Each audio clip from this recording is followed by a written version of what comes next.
Hey everybody, we're back with the Whitetail Passion TV podcast, and as Connor promised last week, we have our special guest with us today, Keith Kokott, who used to be our uncle, former married to my father's sister, but we still consider him family. Keith, any words? No, that's nice. Feel very fortunate to still be part of the family out here, and been blessed to know you guys, number one, and secondly, grateful how you guys, your dad got me into hunting back then, and in bow hunting particularly. So, and that's kind of where it all started for me. So, hell yeah. And then we're back with Bambi Slayer, aka known as my little brother, 13-year-old Connor. Yeah, I'm back once again with Jordan, helping him with the podcast again. He's holding Keith's Beagle, Rex. So we have another guest with us. He's been shaking his chain around the whole time. Yep, Rex is now official member of Whitetail Passions.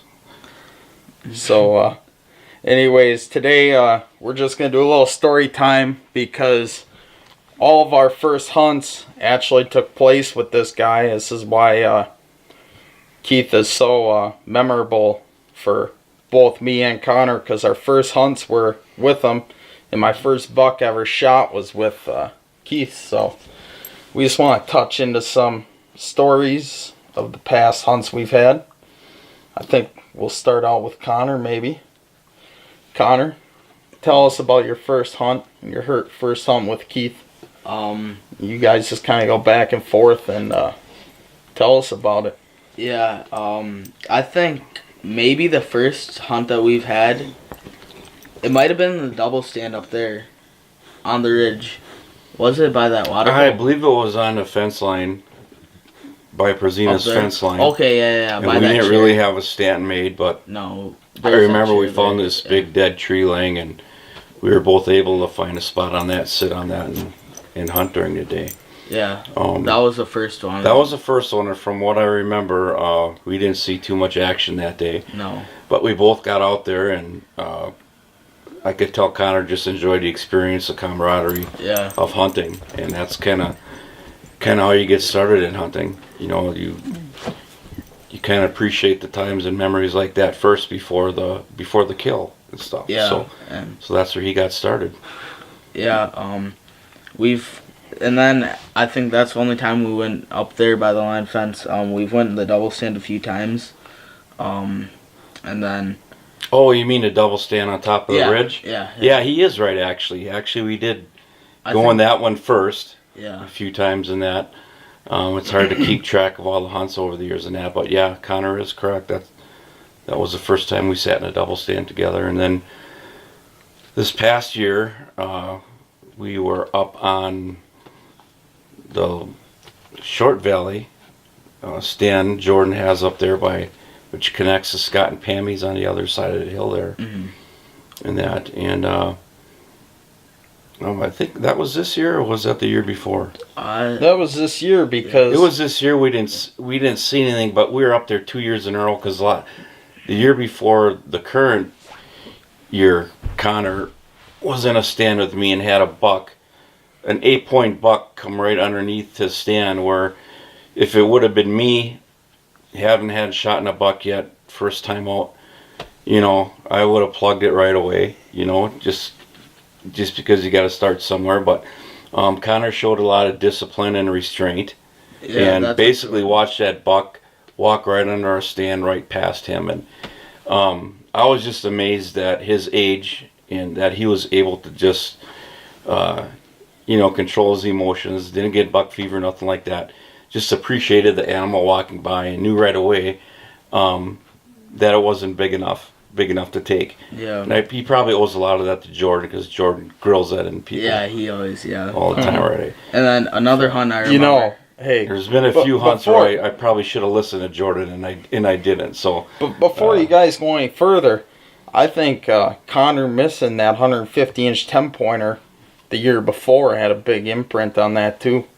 Yeah. You missed that hunt. You missed that Big Ten. That would have been one hell of a first buck. But by missing him, that kind of stuck with you. Hey, I like them bigger deer. Didn't And it's not about the size of the rack neither. It's just we like to try and harvest mature deer out here, and yeah. it gets tougher and tougher with some of the neighbors around. But you got to do what you can. And for him to, like you said, Keith, for him to be at such a young age and let a deer like that go.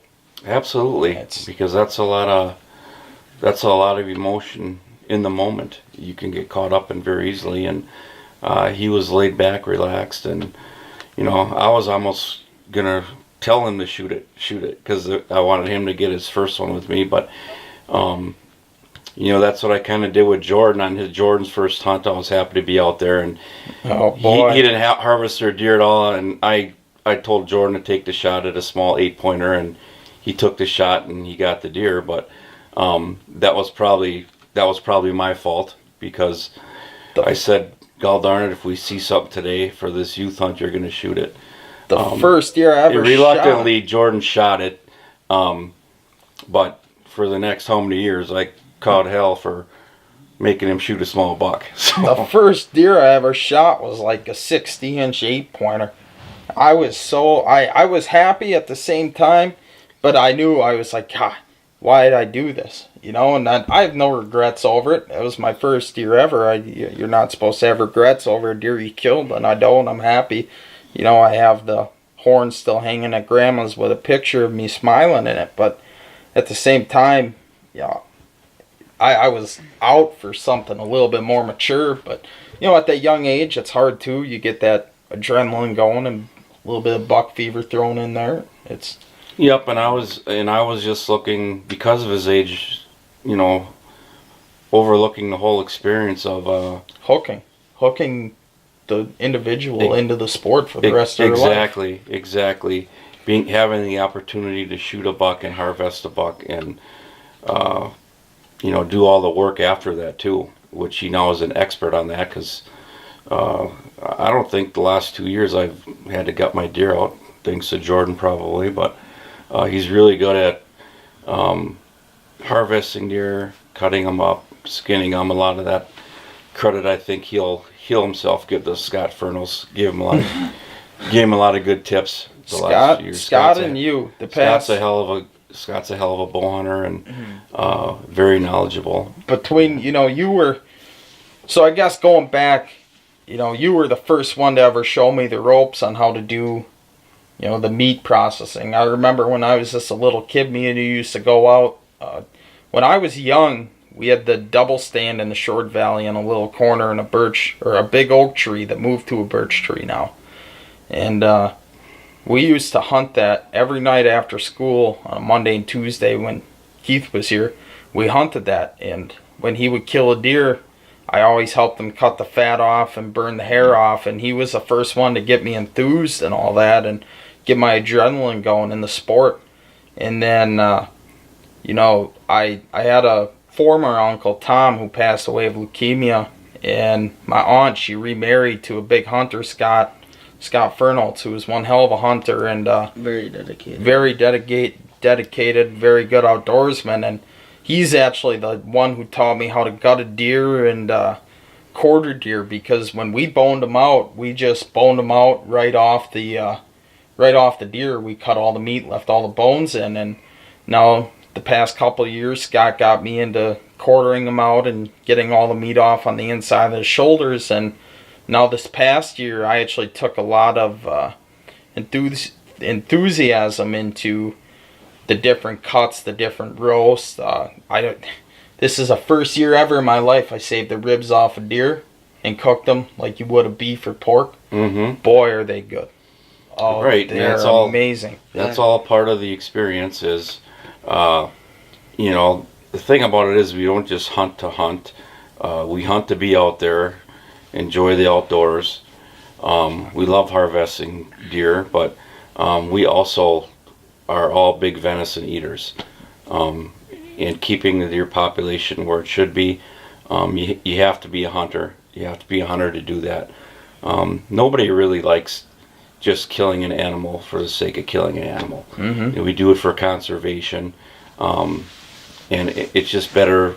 It's like the circle of life, like they've always said, So that's what we've always said in the past couple podcasts too. Our job as hunters isn't just to be hunters. It's to be conservationists, environmentalists, whichever term you want to use, because some people take it in different words, but between the two, we're out there to help protect our lands, Mother Nature, and keep the deer population around for future hunters, for kids in the future, for people to enjoy sport for the rest of their life. That's a lifelong sport. So that's part of our job too, is to make sure that the woods is there. And just because you're a hunter, you're not just killing the deer. Neither you're cutting brush out, getting rid of invasive species of plants, and right. making sure that you can put food plots in for a food source for deer, which is also helping different animals. And by doing all this work in the woods and growing oak trees and having some nice open areas for deer to come and feed, that you put food plots in, and water holes, you're not just helping in thickets for deer to bed. You're not just helping the deer, you're helping every other species that you don't think of. The deer, they attract insects because insects, for some reason, they're attracted to mammals, and they suck the blood off mosquitoes and bugs.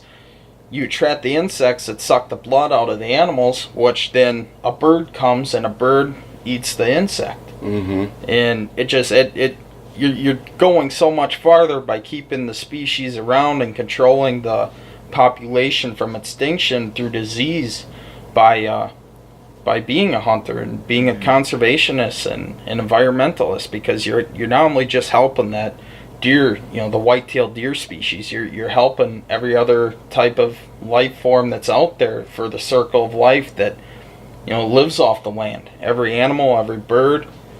There's so many different creatures that help off of our movement to help the deer survive and grow healthier, better deer herds. It's you're helping every single life form out there. Yep, absolutely. But back to story time. So basically, Connor's first couple hunts were a no-go. The way I understand, you didn't see the deer, or if you did see a deer, it just wasn't big enough. And yeah, and I don't know, I'd rather take a doe and get the meat than shoot a small buck and have you mad at me for the next Connor, few years. I won't be mad at you. I won't be mad at you if you shoot a small buck. You shoot whatever buck you want that's gonna make you happy. Yeah. But there's plenty of nice bucks out than to go. I know I dawned upon myself, or frowned upon myself a little bit after I shot that little buck, because it's like, God, there's so many other nice deer out there. Deer, yeah. And it's just, you put so much, like, we put a lot of time and work and effort into our woods to grow these deer healthier and bigger. And, and at the end of the day, if you're going to go out and shoot a small buck, then you don't have to put all the work into it neither. So it kind of, that pride comes with killing a bigger deer too, that, all right, I put all my time and money and effort into this to have this trophy, in a sense, even though it's not a trophy, Mm-hmm. to have this memory, more or less. Yep, it's about memories. And 2 years ago, the last time I shot my 10-pointer out here, first day I got out there, first day I was out in the woods with Jordan, and ended up shooting a 10-point buck, and it was a nice buck, but I still kind of regret to this day that I took that buck, because as much as I've hunted out here and the deer I've taken, it was definitely one I believe I should have passed up. But I like to shoot deer. It made you happy though at the time. It made me very happy at the time. But now whenever I see that head mount and that, I'm like, wow, this deer definitely needed a couple more years, and it kind of made me, for the first time, realize you really need to take a look at what's out there and what's going by, and get with the program and let these little guys go so they can get much bigger. You know, That's- because if you don't do that, it's never going to happen. So, That's very true. but I was at the same time I was very appreciative of that 10-point buck I shot. I was very happy. You know, still have a lot of respect for the animals, and you know, it was just another to me at the time a great deer season.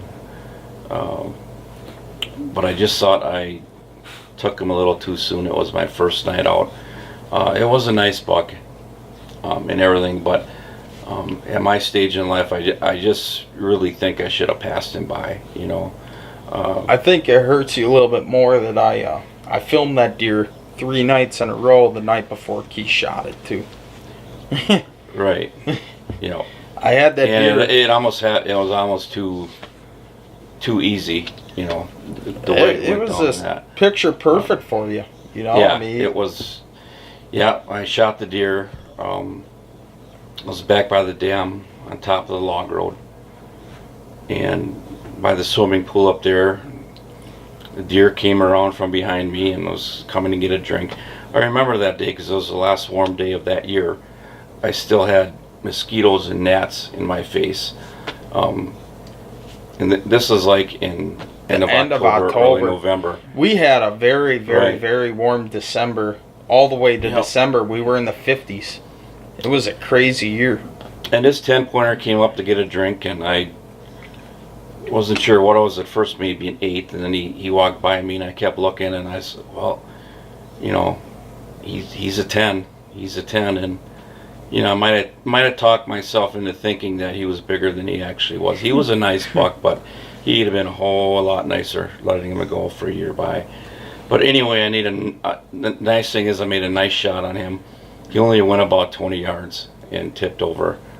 And then we drug him down from there, and then Jordan helped me, got him out across the creek in that. And it was one day, you know, it was one and done, as you could say. But I'm not very proud of the fact that it happened that quick. I wish I would have held out a little bit longer Yeah. than that.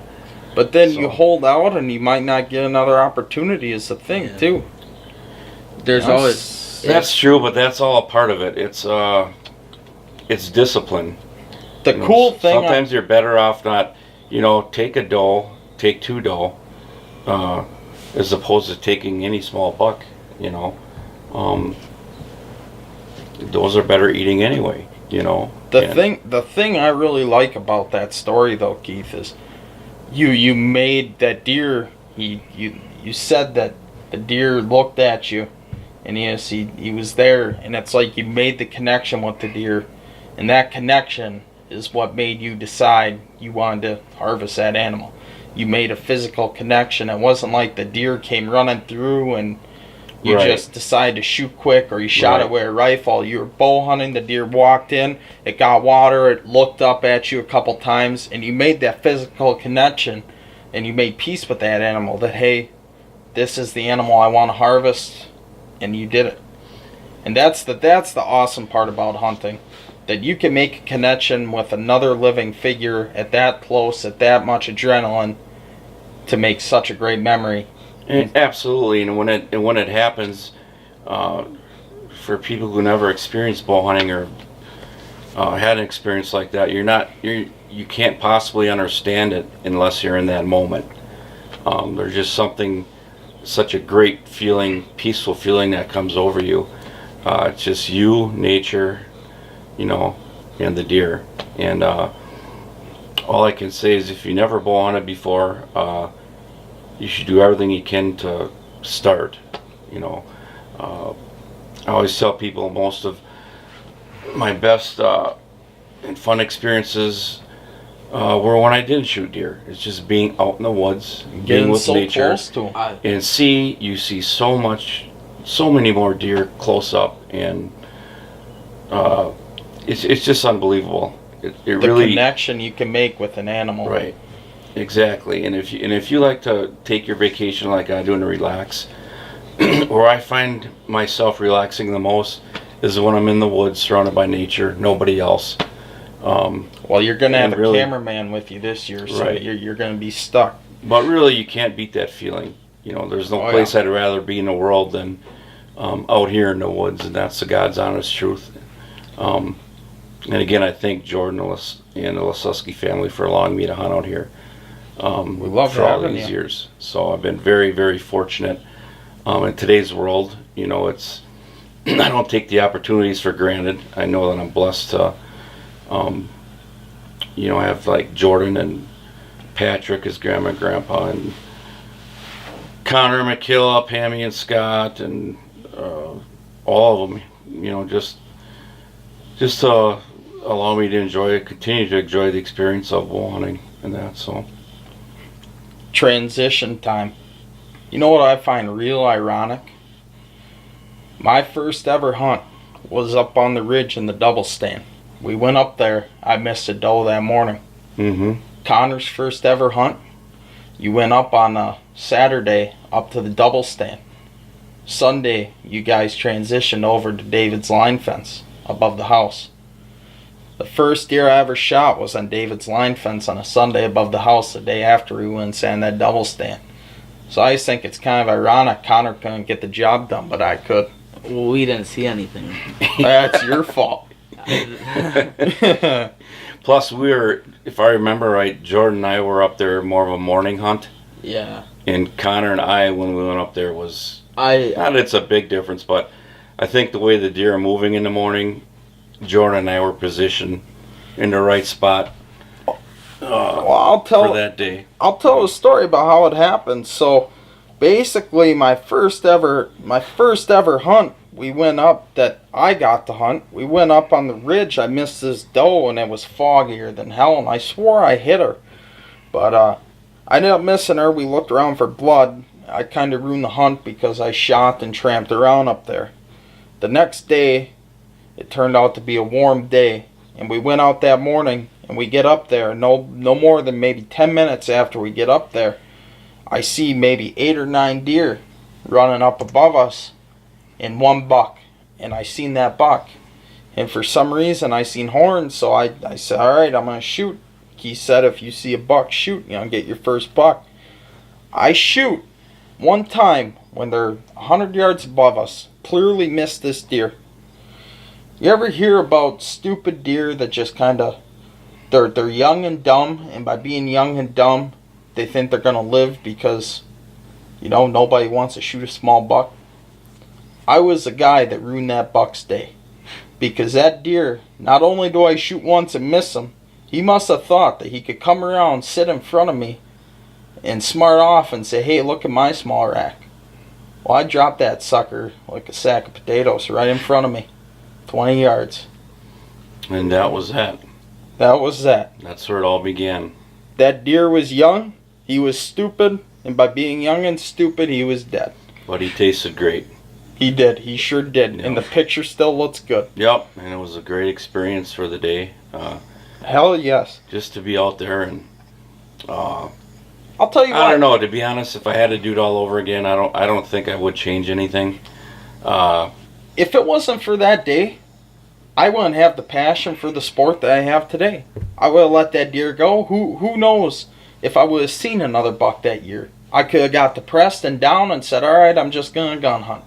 But by seeing that deer and killing that deer and having my first buck the first year I ever went out that early on my second hunt ever, I fell in love with it. And that's what struck the fire.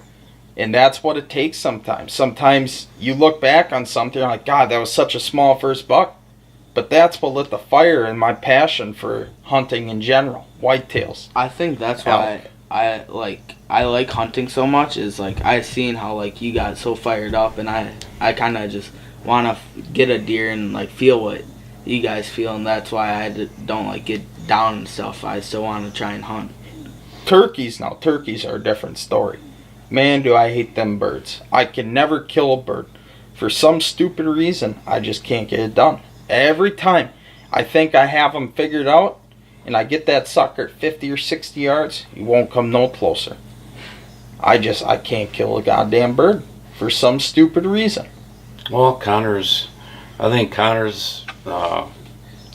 I think his first year is going to be much bigger than Jordan's and my first buck. Keep in mind, my first buck I shot out here was a 4-pointer on a 70-degree day 25 years ago in the fall, 70 degrees.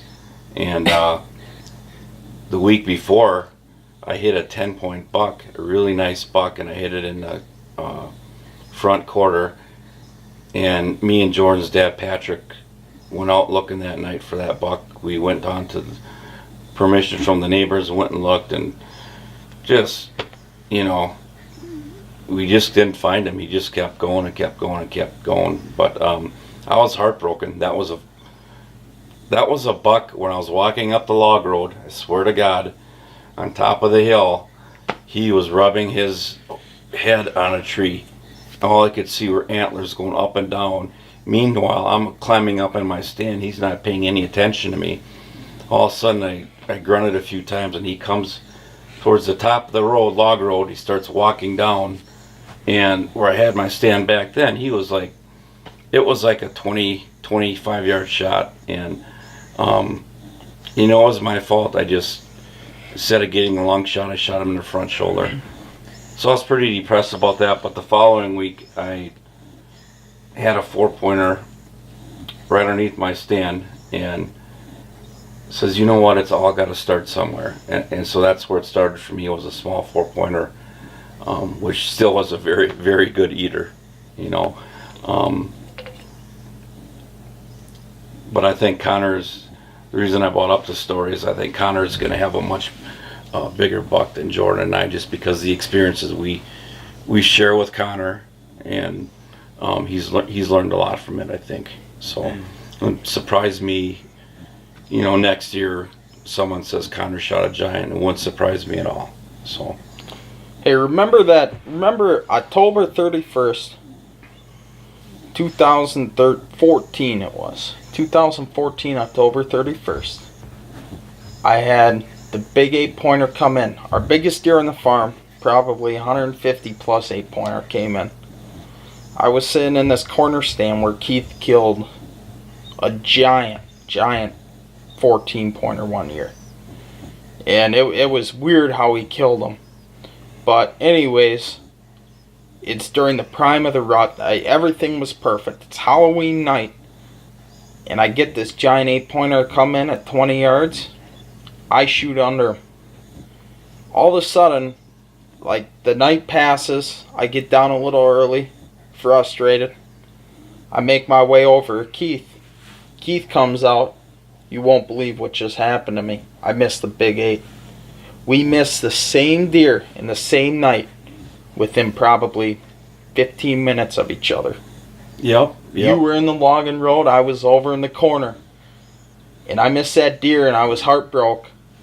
And all of a sudden, Keith told me he missed them. And I lay my heart up a little bit. I was still heartbroken, but not as much, because I was like, hey, even some of the best can miss. Yeah, and I've had my share of misses, but the thing I like to It's crazy, though. point out to everybody, it's crazy. It's one thing target practicing, it's another thing being in the woods. But you have to sight in your bow every year. You have to shoot it. You have to shoot it. You have to, make love to that bow. Be with it as much as you can. Know that bow inside and out. Because you don't want to have the opportunity of a lifetime come when you're up in a stand and not have your bow sighted in. And that's just a little footnote I like to add there, because the reason I was did kill quite a few bucks with my bow is for that fact. I would always sight my arrow in with a regular broadhead and not a field tip. And a lot of people, some don't think it makes a difference, but I can assure you that it makes, if it makes a difference of 3 to 4 inches, that can be the difference of a deer falling, or you wounding or injuring a deer. I just think it's ironic that we missed the same deer, number 1 buck on the farm, same night. Yeah. Crazy how shit happens sometimes. Yeah, if you see the if you see the deer enough, you hunt enough, you see the patterns, you kind of understand how they travel around the hills and stuff like that. It's not uncommon for something like that to happen. Oh yeah. You were probably in your stand for a good reason, and I probably went on that stand because of where you were in that, knowing which way the deer were going to go in that. So, but yeah, overall, another great experience. Going back to saying how Connor, like you guys, when you went above the house and David's line fence, you went in the evening, and I killed my deer in the morning. Going back to that, I've seen the biggest bucks I've ever seen have been in that stand in the evening. Yeah. I don't think I've ever seen a big buck in the morning in that stand. Ever. I've had bad luck in there ever since I killed my buck in the morning. But boy, do I have some awesome luck in there at night. Yeah, this buck I'm actually sitting under right now, I actually shot that one in the afternoon. On David's fence line, I was up in that stand for maybe 20 minutes and seen horns across the fence line, and he jumped the fence line. He started going up the hill, and I thought, well, he's going to go up and over the hill. I'm not going to get a chance at him. All of a sudden, he turned on a deer trail, and before I got up in a stand, there was 2 does bedded right underneath the stand. And all I can think of was he caught wind of those does, and just like on a dime, he switched directions 90 degrees, and before you know it, I had him within 10, 15 yards of That's how they run on my there, stand. And it's nuts. And that's how it happened. It's crazy. I got a close, easy shot, and I thank God for it, because that doesn't always happen. But I thought for sure he was going over the hill, but every deer he turned on a dime and went right past me. Every deer I almost see in there, almost every single big buck, either starts coming down, and it looks like they're just going to keep going down onto the field, and then they turn. Right when they're maybe 15 to 30 yards above you, they turn, and they get on a trail and come right across to your left. And it's the same when they're coming up. You think they're just going to keep going up, and then they turn, and they come right for you. Yeah. And that stand is in the perfect spot. For some reason, it's just, no matter which way them deer come, they always take that same path. And I've always said that stand is the best stand. During the rut, a guy who used to hunt out here once told me that if I was to pick a stand out there during the rut, it would be that fence line. And he was probably right. That's probably one of the best stands you got up there during the rut. That, or up on the ridge where that elm tree is. We just put one up there now. And Dan this year, Dan Foss, another guy who hunts with us, he shot a dandy 10-pointer out of there too. It was the first weekend of gun hunting, and the rut went late this year.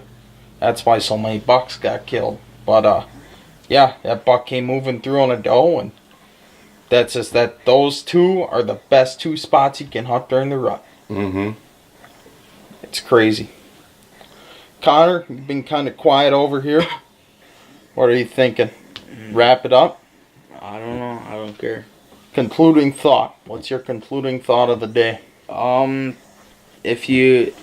If there's any new hunters out there watching this and you're considering, or you're not a hunter but you're considering hunting, I'd try it at least once, one season, just buy a tag, because even if you don't like it, it's really nice to get in touch with your nature sign. That once as in one day, or buy a tag in one season? One season, I'd say, because you can't just go out one day, because if you don't see something, then you might just but you gotta give time. Experience. Yeah, you gotta go for at least 3 days. More than way more than that, but I mean, like through the gun season, 3 days maybe, but at least 10 days through the bow season. At least give it 10 days. Once you encounter your first experience in the nature with a deer, and the nature and you, the only ones out there, that feeling you'll get inside is either going to tell you I have to do this again, or it might say this is not for me. But 99% of the people are going to say, this is for me, so I'm going to keep doing it. You know, so. Yep. Keith, concluding thoughts?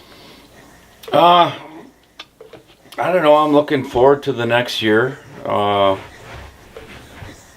You know, it's March. It's not that far off. You know, life goes by so quick. I turned 50 last December, and just stop sometimes and think of all the hunts I've had out here, all the memories, and the people I've hunted with, and experiences, and it just makes me feel and realize how lucky I am to have these experiences in my life, because you can't put money, a price on that. It's priceless. You know, those experiences are priceless, and so you got to value them the most. But I'd also like to say, as Connor was saying, anybody thinking about getting started on it but not sure, do whatever you can to get involved with the sport, because once you get involved, you're gonna love it. And there's a lot of good life lessons you can learn in hunting. You learn how to appreciate the outdoors. You learn how to respect the animals.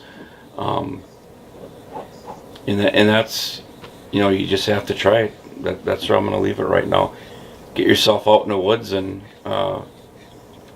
start hunting. Do what you got to do. Make it happen. Sounds good. Well, appreciate you coming on, Keith. Connor, appreciate you dealing with me again. Yeah. I know you don't like doing this, because you made it clear to me before. I don't mind. Talked to some of your buddies in school. They said they like seeing you, hearing you. You need to step up your game, though. Jack told me. So did Caden. So you don't step up your game, they're going to take over. And Cruz said that you're not very good, but nobody listens to Cruz anyways. I know. Chris is like Franny. So, well, with that being said, thank you guys for watching. Thanks for tuning in. Make sure you like us on Facebook, subscribe to us on YouTube, and let us know if you like Keith being on here or not. Maybe we'll bring him back on another time. Take a trip up to La Crosse and find him, and he can do another video for us. Why not? Why not? I'd love to. He did a great job. So, thanks guys, and stay tuned. We'll see you next time.